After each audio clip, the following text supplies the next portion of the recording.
सहाब्दे अस्मिन् वर्तमाने व्यावहारिक प्रभव முளசி கண்ணங்குல உங்குநாட்டு வேளாளர் அறக்கட்டளை விதி நாமாலங்கிருத இகதா ஆகதானா சர்வேஷா பக்த மகாஜனானா அஸ்மின் கிராமே அஸ்வின்யாதி ரேவதி நட்சத்திர பர்யந்த சாதானா ஜனிதானா க்ஷேம ஆரோக்கியதா சித்தர்த்தம் கிராம க்ஷேமார்த்தம் லோக क्षेमार्थम यजमानस्य सह कुटुंबानाम् अस्मिन् आलये धनोपहारेण धान्यलक्ष्मी सौभाग्ये क्षेम आरोग्यता सिद्ध्यर्थं समस्ते श्रियपदे पुरुष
चन्नो मित्रश्यमा संवदिष्यामि अमरु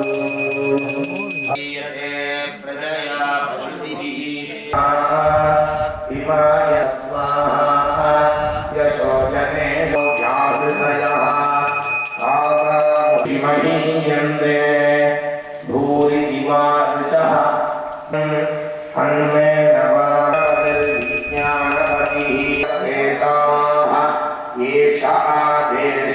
त्वमेव प्रत्यक्षं கொண்டு கிடக்கனான துவைக்கோ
பிரதக்ஷே. ஓம் ஸ்ரீ கேசவாய நமः.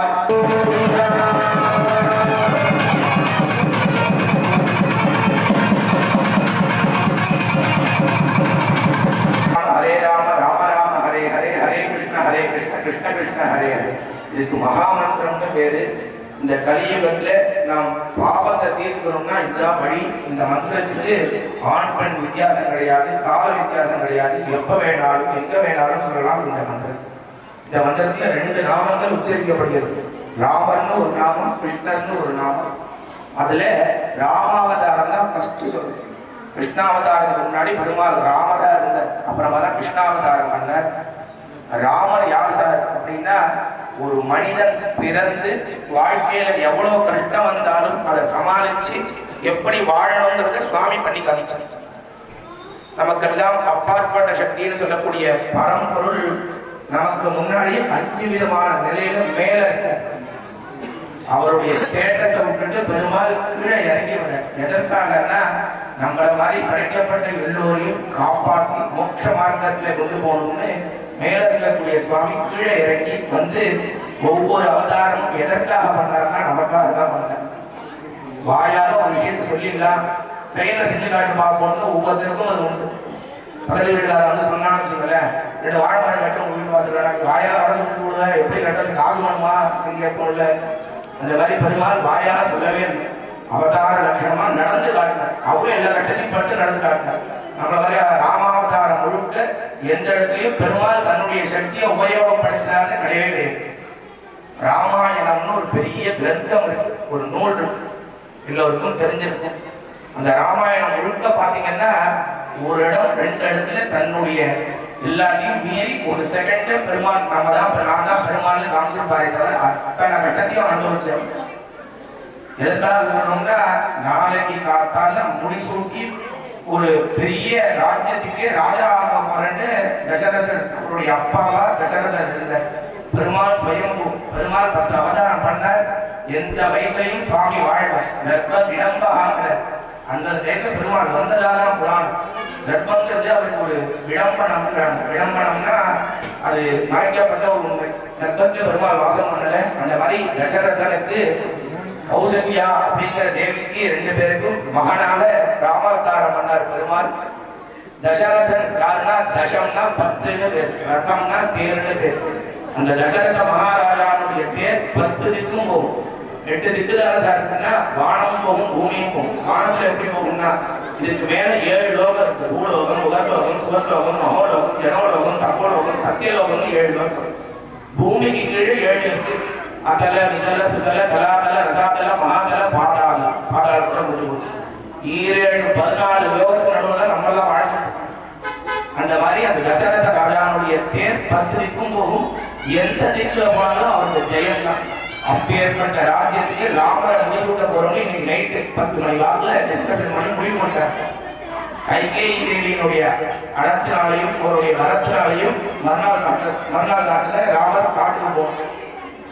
அப்படி ஒரு சந்தோஷமா போன ஒரு பையனை காட்டெல்லாம் கொடுத்து 14 வருஷம் காட்டுக்கு போடாம அவன் என்ன சொல்லுவான், அப்பா அம்மா ஜெயில இருந்து பட்டாபிஷேகம் பண்ணுவான். ஏன்னா ஊரே அவர்தான் பட்டாபிஷேகம் பண்ணிருந்தோம், ராஜா வரணும். ஊர் மக்கள் எல்லாம் ஒத்துக்கிட்டாங்க. அப்பா சொன்ன வாக்கம் மீறாத வளர்ந்தார். பித்ரு பக்தாய நமஹ அப்படின்னு ராமருடைய 108 நாமாக்கள்ல ஒரு நாமம். அப்பா சொன்ன கட்டாத ஒரு புள்ளனா ராமர்.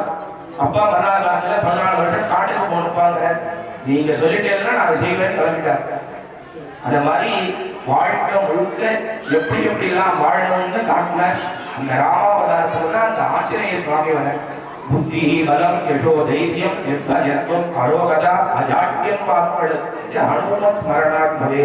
ராமச்சந்திர சுவாமி எங்க வாசம் பண்றாருன்னா ஆஞ்சநேயருடைய ஹிருதயத்துல தான் வாசம் பண்றாரு. இந்த பூலோகத்துல 7 பேர் சிரஞ்சீவினே பேர் இன்னும் வாழ்ந்துட்டு இருக்காங்க. அது ஆஞ்சநேய சுவாமி. இந்த ஆஞ்சநேய சுவாமியை பற்றி சொல்றது முழுக்க சுந்தரகாண்டம்னு பேர். அதுல போய் இந்த சுந்தரகாண்டத்தை நம்ம நித்தியம் ஒரு ஸ்லோகம் படிச்சா மூலம் நம்ம வாழ்க்கையில நிறைய மாற்றங்கள் ஏற்படும். ராமாயணம் முழுக்க உங்களுக்கு எது தேவையோ வந்துடலாம். ஏன்னா குழந்தை இல்லைன்னா ராமர் பிறந்த அந்த குழந்தையுடைய அவதாரத்தை வீட்டுல படிச்சோம்னா நம்ம வீட்டுல குழந்தை பேர் ஏற்படும். அதே மாதிரி கல்யாணம் நம்ம வீட்டுல வரனா சீதா கல்யாணத்தை படிச்சோம்னா சீதா நம்ம வீட்டுல கல்யாணம் ஏற்படும். மனசுக்கு ரொம்ப வேதனையா இருக்குன்னா சுந்தரகாண்டம் படிச்சோம்னா மனசுடைய வேதனை எல்லாம். அந்த மாதிரி சுந்தரகாண்ட முழுக்க ஆஞ்சநேய சுவாமி சொல்றார், ஆஞ்சநேயர் சமயோஜித புத்தி உள்ளது. நல்ல வீட்டில் முதல் நாள் நைட் வரைக்கும் நல்லா உழுந்து 100 மார்க்கு படிச்சுட்டு எக்ஸாம் ஹாலில் போய் பேப்பரை பார்த்தா மறந்து போயிட்டேன். அதுக்கெல்லாம் யாரை வழிபட்டா அதெல்லாம் நடக்கும்னா ஆஞ்சநேயர் தான் வழிபடும். சமயோஜித புத்திங்கிறது ஆஞ்சநேயர் தான் கிடைக்கும். யசோ தைரியம், நல்ல தைரியம் அவருக்கு தான் கிடைக்கும். யசஸ்லாம் அழகு அதையும் அவர் தான் கொடுப்பார். இதெல்லாம் கொடுக்கக்கூடிய ஆஞ்சநேய சுவாமி ராமருக்கு கீழே தூதனா இருக்கார். இங்கெல்லாம் ராமா அப்படின்னு சப்தம் இருக்கோ அங்கெல்லாம் ஆஞ்சநேய சுவாமி. அங்க ராமாயணம் எங்கெல்லாம் படிக்கிறோமோ அங்க ஆஞ்சநேய சுவாமி வரதா புராணம் ராம அப்படிங்கிற 2 எழுத்தை நம்ம சொல்றதுனால நம்மளுடைய பாப்பங்கள்லாம் தீர்க்கிறது. அப்பேற்பட்ட அவதாரம் இந்த ராமாவதாரம். கையில பாத்தீங்கன்னா கோதண்டம் அப்படிங்கிற ஒரு வில்லும் அம்பும் வச்சிருக்க நம்ம பெருமாள் தான் இப்போ. அதனால அபிஷேகத்தை பாத்தீங்கன்னா சங்கு சக்கத்தோட இந்த பெருமாளை இன்னைக்கு ஹனுமந்த வாரத்துல பத்ராஜல ராமராஜ் அலங்காரம் பண்ணி விசேஷமா புஷ்பங்கள்லாம் சாத்தி முத்து கிரீடங்கள்லாம் சாத்திட்டு சுவாமி அடுத்தது இன்னும் கொஞ்சம் நேரத்தில் புறப்பாடானது நடைபெற உள்ளது. இதெல்லாம் எதற்காக சொல்றோம்னா என்ன நடக்குதுன்னு நம்ம மனசுல வாங்கிக்கணும். என்ன ஒரு ஆலயம் அப்படிங்கிறது யாருக்காக? சாமிக்காகவா இல்ல நடத்துறவங்களுக்காக? கிடையாது, நமக்காக. கோயில் இல்லாத ஊர்ல குடிபோக, கோயில் இல்லாத ஊர்ல நம்ம வசிச்சோம்னா நம்ம அங்க நிம்மதியா இருக்க முடியாது. நம்ம இதுல பேர் நிம்மதியா வீட்டுல போய் தூங்குறோம்னா மேல இருக்கிற பெருமாள் பார்த்துக்கிற நம்மளை காப்பாத்துறா, நம்மளாம் நிம்மதியா போகும். விளையாட்டுலாம் சொல்றாரு, நீங்க வேற எங்கேயாவது கோயில் இல்லாத ஊர்ல போய் படுத்து தூங்கி பாருங்க, ஒருவேளை பொழுது தூங்க முடியாது. அவ்வளோ துஷ்ட சக்திகள்லாம் நம்மளை படாபடும். அதெல்லாம் அடக்கி இந்த கிராமத்தை அவ்வளோ சுபிக்ஷமா இருக்கு. நம்ம வீட்டுல எல்லாமே நல்லதா நடக்குதுன்னா நம்மளால கிடையாது. நம்மெல்லாம் படைக்கப்பட்ட இறைவனானவன் மேல இருந்து நமக்கு எல்லாம் மருத்துவம் பண்ற அந்த மாதிரி சுவாமிக்கு, இளையபெருமான சுவாமிக்கு ரொம்ப ஆச்சரியமா உற்சவம். இன்றைய தினம் 3ஆம் திருநாள் ஆஞ்சநேய வாகனத்தோட நாளை தினம் எப்பொழுதும் போல காத்தால 10 மணிக்கு அபிஷேகம் உண்டு. நாளை தினம் கருட வாகனத்துல வைகுண்ட நாதனாக அலங்காரம் பண்ணி சுவாமி புறப்பாடு எல்லாம் நடைபெறுகிறது. அது மட்டும் இல்லாம நம்ம கோயில்ல திருப்பணி நடந்தது, பெரிய திருப்பணி. நாங்க இங்கேருந்து மேல போய் ராஜகோபுரத்தை பார்த்துட்டு வந்தோம். பெரிய பெரிய திவிதேசத்துலாம் இருக்க மாதிரி திருப்பதியில இருக்க மாதிரி துவாரம் 11 துவாரம் கட்டி திருப்பணி. இதற்காக இதெல்லாம் இப்ப சொல்றோம்னா நம்மளுடைய பணம் நல்ல பணம் வந்தா பெருமாள் போய் சொல்லு. 10 ரூபாய் நம்ம கொடுக்குறோம் அப்படின்னா அது நம்ம நல்ல பணம், நம்ம முன்னோர்கள் பண்ண புண்ணியம் நம்ம இத்தனை பேர் நினைக்கிறோம். நம்ம பணம் நல்ல பணமா இருந்தா சுவாமி இல்லைன்னா செலவுக்கு 1000 வழி. 1-2 வந்தா செலவுக்கா கொஞ்சம் 2000 ரூபாய் வந்தா 2500 ரூபாய்க்கு கடனோட செலவுக்கு நம்ம வீடு வரும். இதெல்லாம் தாண்டி பெருமாளுடைய கைங்கரியம் திருப்பணியில நம்ம பணம் போய் சேர்த்துன்னா நம்ம இன்னைக்கு டெபாசிட் பண்ணிக்கிறது. நமக்கு முன்னாடி இருந்த வழி பெருமாள் தான் பார்த்துக்கிட்டேன். நம்ம வீட்டுல நமக்கு அப்பா தாத்தாவையும் இந்த பெருமாள் பார்த்தேன். நமக்கு அப்புறம் நம்ம பிள்ளைங்களையும் இப்படிலாம் பார்க்க போறோம். வேற எந்த பேங்க்லயும் டெபாசிட் பண்ணிட்டா நிச்சயமா உங்களுக்கு அப்புறம் உண்டானா கிடையவே கிடையாது. இங்க நீங்க ராமா கோவிந்தான்னு பெருமாள் சொல்லிட்டேன்னா நாளைக்கு நம்ம குழந்தைகளுக்கு இந்த பெருமாள் தான் செலுத்த போறாங்க. அன்னைக்கு நம்ம பேர வேண்டிலாம் வந்தா சுவாமி நம்ம ராமான்னு சொன்ன ஒரு வார்த்தைக்காக அவங்களுக்கு அனுகிரகம் பண்ணுவார். நம்ம கொடுக்கக்கூடிய அந்த பணமானது இந்த ராஜகோபுரத்திற்கு நம்ம கொடுக்குறோம் அப்படின்னா அது நாளைக்கு நம்ம டெபாசிட் பண்ணி பெருமாள் வச்சிடலாம். இன்னும் எத்தனை காலமானாலும் கோபுரம் அங்கதான் இருக்கும்போது அதுல பண்ண அந்த ஒரு செங்கல் கைங்கரியத்தை பெருமாள் நம்ம மனசுல வச்சுட்டு நம்ம வம்சத்துல யார் அழுதாலும் கட்டப்பட்டாலும் உடனே அனுப்பி அனுப்பிடுவாங்க. எதுக்காக சொல்றேன்னா குந்தி தேவி அந்த மகாபாரத சரித்திரத்துல பாத்தீங்கன்னா திரௌபதி தேவி கோவிந்தான்னு ஒரு தோசம் தான். திரௌபதி படவை அவுக்கும் போது கோவிந்தான்னு ஒரு தோசம் தான். அந்த கோவிந்தான சொன்ன ஒரு வார்த்தைக்காக 18 நாள் யுத்தம் பண்ணி இந்த பஞ்ச பாண்டவர்களையும் காப்பாற்றி ராஜ்யத்தை உட்கார வச்சுட்டு இன்னும் திரௌபதிக்கு நான் என்ன கைமாறு செய்ய போறேன்னு தெரியல. அந்த கோவிந்தான ஒரு நாமாக்காக அப்படின்னு கிருஷ்ணர் சொல்ற ஏற்பட்ட பெருமாள் நமது இளையபெருமாள் சுவாமி குழந்தை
प्रिया प्रिया नीलांबरिराहमाश्रवय